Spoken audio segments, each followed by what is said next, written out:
Alright guys, hello and welcome back. It's me, Mousem75. So, we're still using the stream thing, but hey, here's something that I was thinking about. So, I thought of timing how much it takes exactly for a Supra, like this one, because here's the thing. I used to just love racing all-wheel drive, and I still do. Pretty much all my cars almost are all-wheel drive, because I'm the sort of guy that puts as much HP as possible into a car.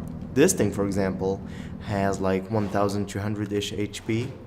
I'll have to switch units for that though. So I think I'll just drop an image of that later on and show you guys how much these things have, and I'll put it in horsepower as well. So this one is rear-wheel drive. Okay, so I'm gonna start a stopwatch right here, and also we're gonna use the video, and I'm gonna try to take off the car and see how much time it takes for me to get to the post over there with the speed cam. And let's see how this goes. Okay, so I'm gonna turn on a stopwatch.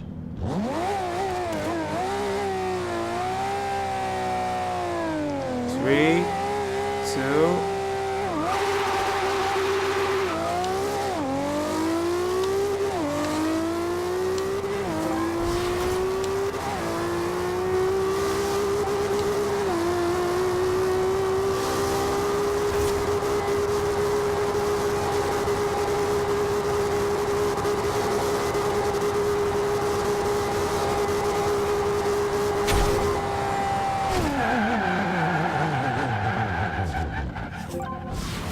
That was 25 seconds for... Ooh. Okay, that's good. Okay, so that was 25 seconds for approximately from where this thing starts. So this thing here, I'm gonna go and check the distance. 2 kilometers? Wait, this can't be 2 kilometers. Okay, let's drive to speed cam and see how much distance it is.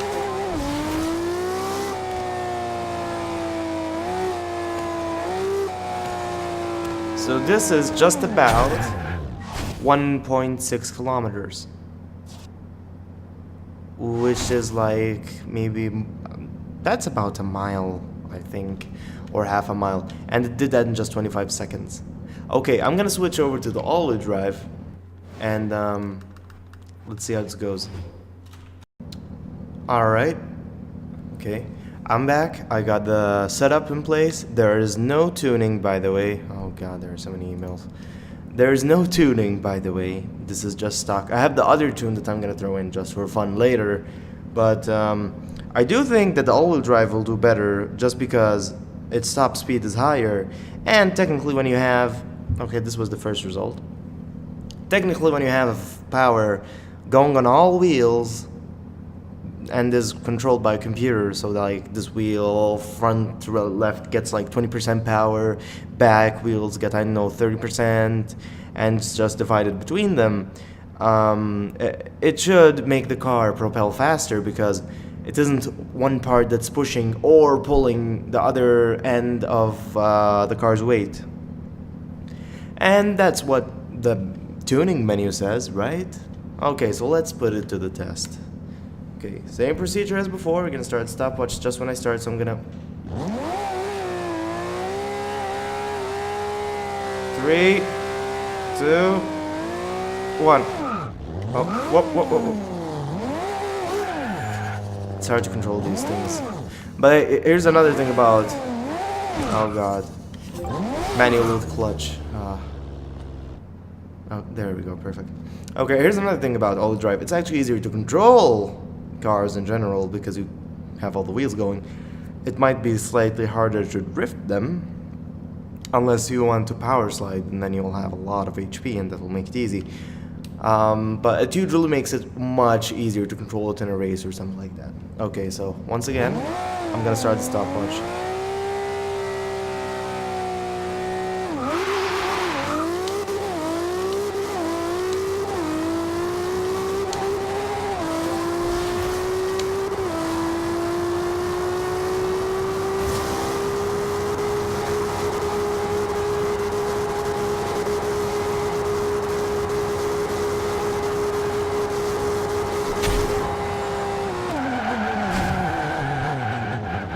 2168.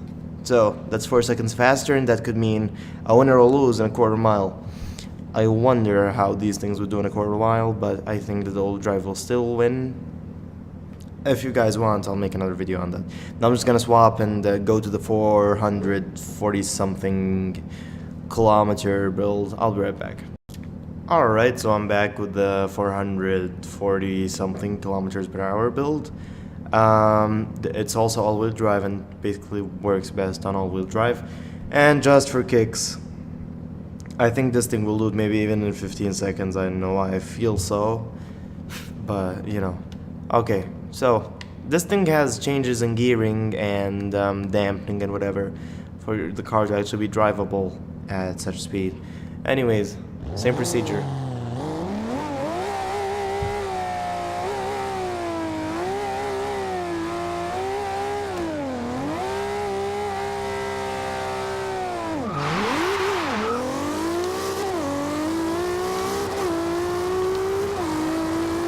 Good God, this car is crazy. Woo! Horsepower!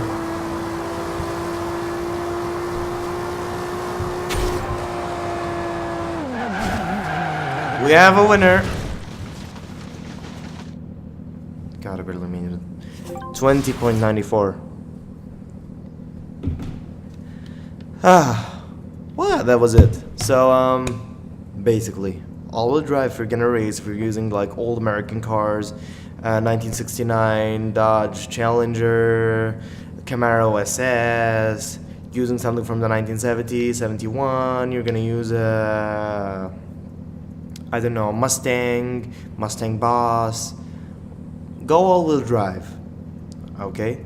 If you're gonna use a GTR or something like that, it's already all-wheel drive, it's best in all-wheel drive, and that's the scenario that applies to most cars. They're best in what they already come equipped with. If your car is front-wheel drive, please change it. God, just don't leave it. I mean, yes, the car will be stable. The horsepower being put on the front will make it go all sideways, but there is so much more potential if you just switch to all-wheel drive. And rear-wheel drive might work nice on drift cars. And if you just want a power slide, like I'm gonna demonstrate right now, because this thing can really slide, then you can just use all-wheel drive and loads of HP like we have here. Look at this.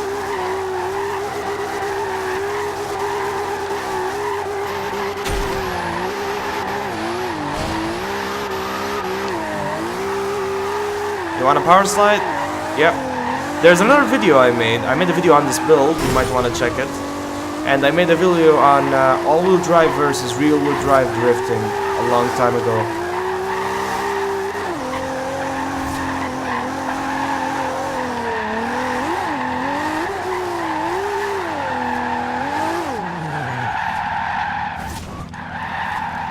So, as you saw there, all-wheel drive means amazing power slides. Just look at that.